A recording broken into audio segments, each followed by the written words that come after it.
তোমরা কেমন আছো? আশা করি ভালো আছো। আজকের আমি আর রেসিপি হচ্ছে তোমার চাল কুমড়ো শাকের পাতা।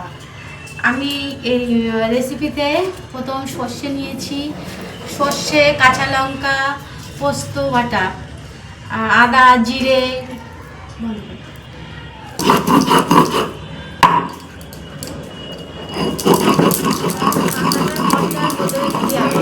দিয়ে এরকম করে মুড়িয়ে নিতে হবে পাতাটা।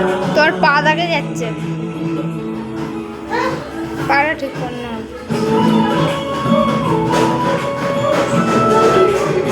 মশলাটা পাতার ভেতরে এরকম করে দিতে হবে, দিয়ে এরকম করে মুড়িয়ে নিতে হবে।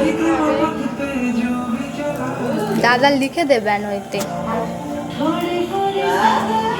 তারপর আঁচ বন্ধ করে